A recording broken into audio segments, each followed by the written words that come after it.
From stealing every scene with a single glance to delivering monologues that gave viewers chills, animated villains have mastered the art of pure intimidation. These aren't just bad guys. These are characters who commanded respect through sheer presence alone. These villains proved that sometimes evil just has more style. These are 15 animated villains who owned every scene with nothing but pure aura. Number 15. Captain Hook, commanding his ship in Peter Pan. Captain Hook didn't need to raise his voice to make grown pirates tremble. In the original 1953 Disney classic, James Bartholomew Hook ruled the Jolly Roger through calculated intimidation. The scene where he calmly adjusts his mustache while his crew scrambles around the wooden deck of his pirate ship perfectly captures his sophisticated menace. Hook's aura came from his unpredictability. One moment, he's sharing elegant conversation over tea in his ornate captain's cabin, complete with maps and nautical instruments scattered across mahogany tables. The next, he's threatening to make someone walk the plank with nothing but a raised eyebrow and that iconic hook gleaming in the Caribbean moonlight.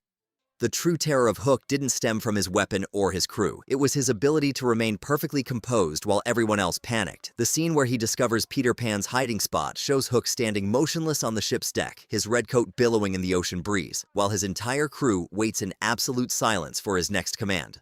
Number 14. Lady Tremaine asserting dominance in Cinderella. Lady Tremaine never needed to scream to destroy someone's spirit. In the 1950 Disney masterpiece, Cinderella's stepmother wielded psychological warfare like a fine art. The breakfast scene in the elegant manor house kitchen, where she calmly sips tea from delicate china while systematically crushing Cinderella's dreams, remains one of animation's most chilling displays of quiet cruelty. Her silver hair perfectly styled, Lady Tremaine would glide through the grand hallways of her estate in flowing gowns, each step calculated to remind everyone of their place in her household hierarchy. The scene where she instigates the savage tearing of Cinderella's homemade gown shows her standing in the shadowy bedroom, a cold smile reflecting in her emerald eyes, while maintaining the composure of someone discussing the weather. Lady Tremaine's aura was built on control. She never lost her temper because she never lost control.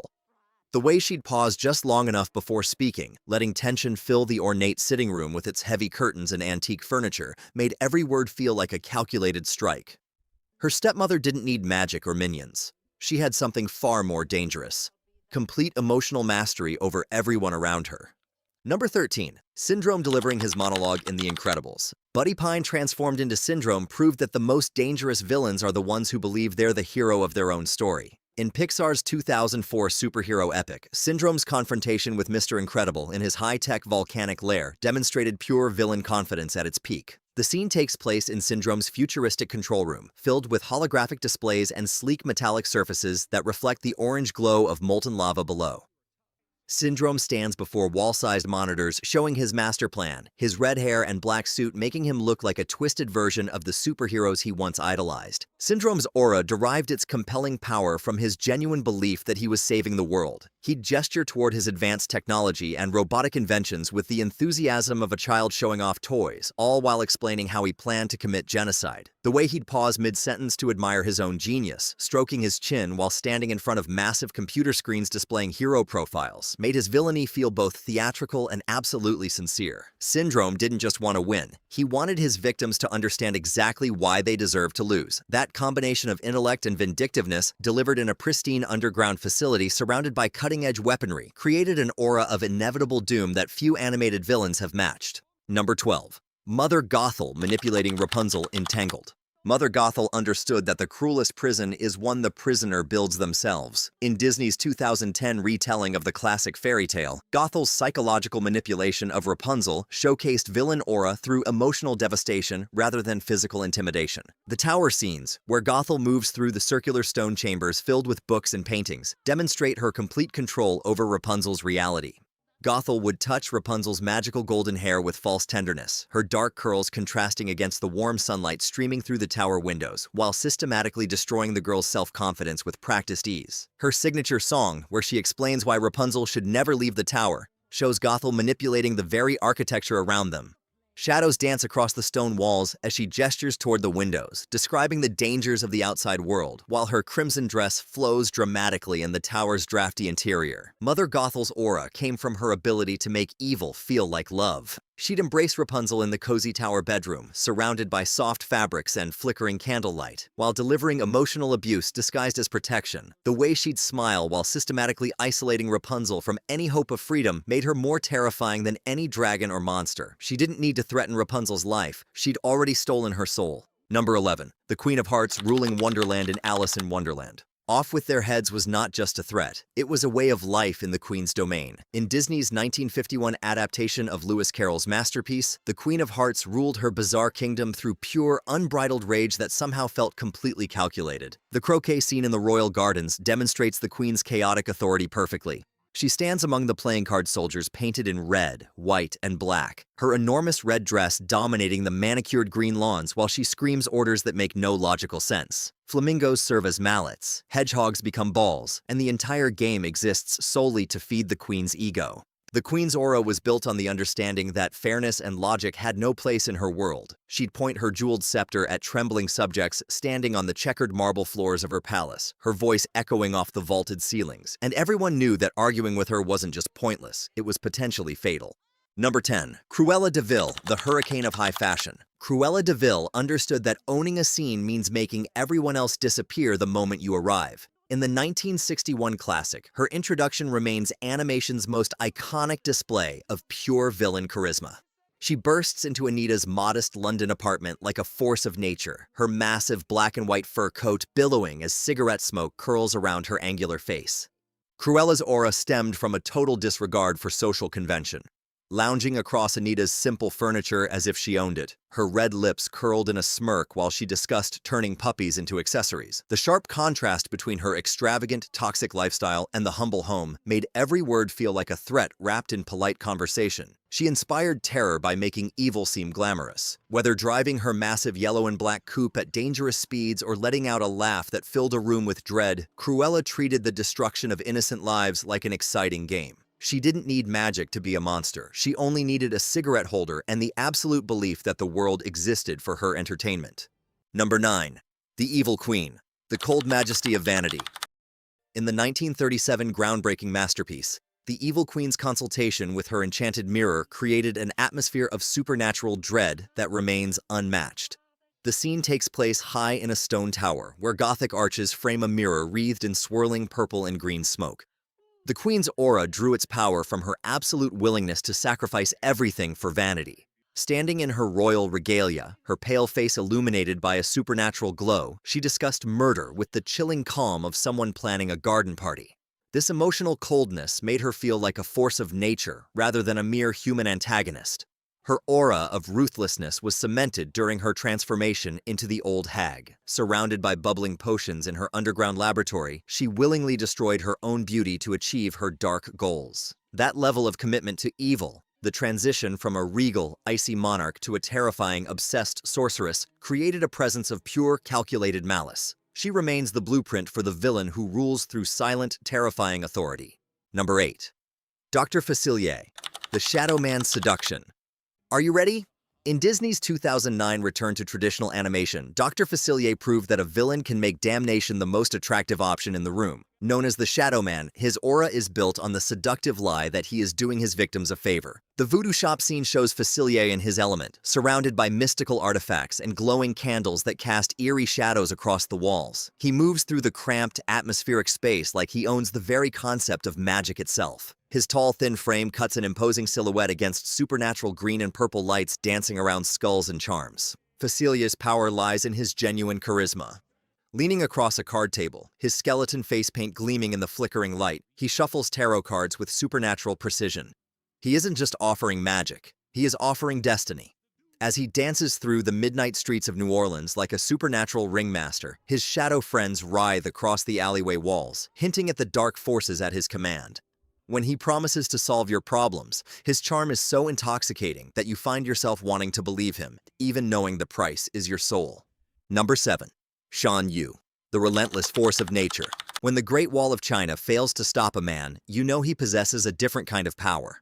In the 1998 epic Mulan, Shan Yu's presence alone sent the entire Chinese army into a panic, proving that pure, undiluted intimidation is the ultimate weapon. His aura is perfectly captured when he emerges from an avalanche in a snowy mountain pass. Cutting through white snow and gray rock like a force of nature, his yellow eyes glow with a predatory intelligence.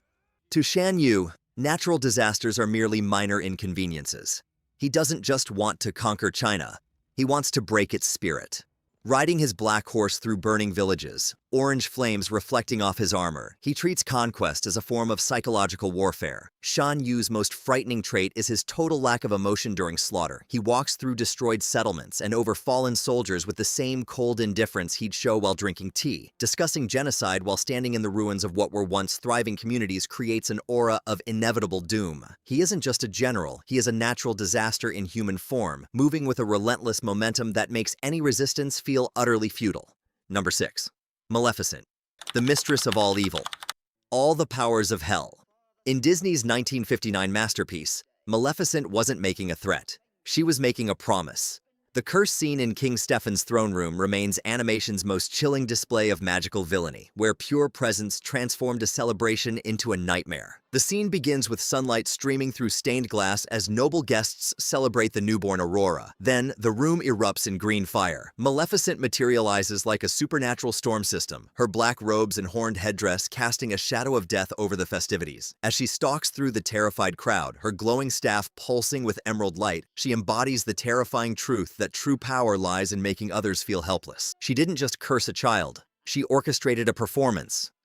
Standing before the frozen royal family, she described the sleeping death with a terrifying, calm elegance. Every gesture of her staff and every flicker of green flame around her pale face made it clear that this wasn't just revenge, it was entertainment. She didn't need an army to dominate the room. She only needed her voice and the sheer weight of her dark majesty. Number 5. Jafar, the sorcerer who rewrote reality. When Jafar seized the lamp in Disney's 1992 classic, his transformation from scheming vizier to all-powerful sorcerer proved that some villains don't just want the throne, they want to reshape existence. The throne room takeover is Jafar at his peak. Jafar's aura was rooted in the combination of intellectual arrogance and limitless magic. By trapping Jasmine in a giant hourglass, he turned an execution into psychological torture for Aladdin to witness. Lounging on the golden throne while magical energy crackled at his fingertips, Jafar made it clear, becoming the world's greatest sorcerer was just the opening act. Number 4. Ursula, the Sea Witch's seductive empire. In Disney's 1989 classic, Ursula's sales pitch to Ariel remains one of animation's most seductive displays of villainous charisma. She didn't just run a business, she operated an empire built on pure desperation. The scene unfolds in a lair deep within the ocean trenches, illuminated only by bioluminescent flickers. Glowing polyps, the shriveled remains of her former victims, line the rocky walls, while magical artifacts float in the murky water around her massive, undulating tentacles. Ursula's aura came from her terrifying ability to make damnation sound like salvation. Circling Ariel with hypnotic grace, she gestured toward her collection of transformed souls, framing her predatory contracts as simple, reasonable transactions. But her true weapon was psychological insight. She knew that by taking Ariel's voice, she wasn't just stealing a sound, she was stripping away the girl's identity and her connection to her father. Holding the glowing contract amidst the eerie blue-green light of her domain, Ursula made it clear she wasn't just interested in magic. She was a collector of souls who savored every moment of the hunt. This wasn't just a deal, it was a masterclass in atmospheric intimidation. Number 3. Judge Claude Frollo confronting his demons in The Hunchback of Notre Dame. Hellfire. In Disney's 1996 masterpiece, Frollo's internal struggle created animation's most psychologically complex villain moment. The fireplace scene remains a masterclass in showing how the most dangerous evil comes wrapped in righteousness. The scene takes place in Frollo's private quarters, where medieval stone architecture creates a prison of shadows and flickering candlelight. As the lights of Paris twinkle outside, the dark chamber is filled with religious artifacts, symbols of a man who has confused his own prejudice with divine will. Frollo's aura came from his absolute certainty in his own purity. Kneeling before a shrine in his black robes, he looks like a specter, praying for strength to resist temptation and permission to commit murder in the same breath. His terror stems from this chilling ability to justify atrocity through religious interpretation. Striding through Notre Dame, his footsteps echoing off stone pillars, he presents himself as a force of divine wrath rather than a simple man. This combination of political power and complete moral blindness creates an aura of inevitable tragedy that still gives viewers chills. Number 2. Hades losing his cool in Hercules. Guys, relax, it's only half time.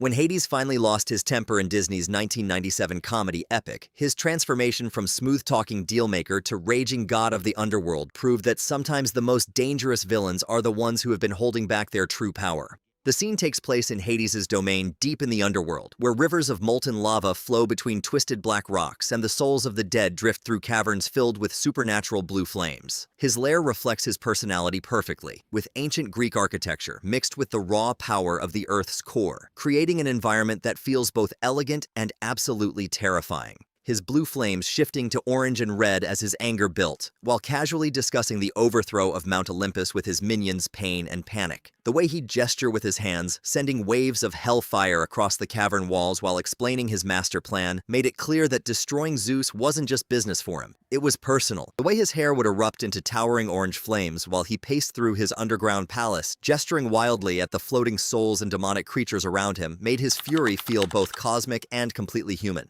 Number 1. Scar delivering his manifesto in The Lion King.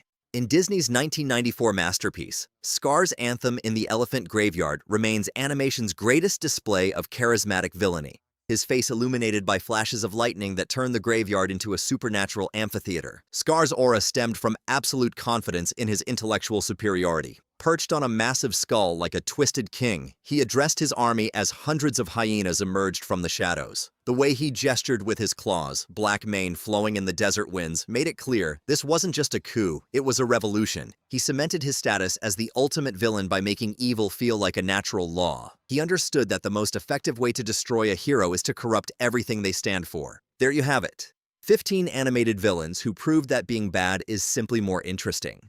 These characters didn't just threaten the heroes. They stole every scene with a dark charisma that only the greatest villains possess.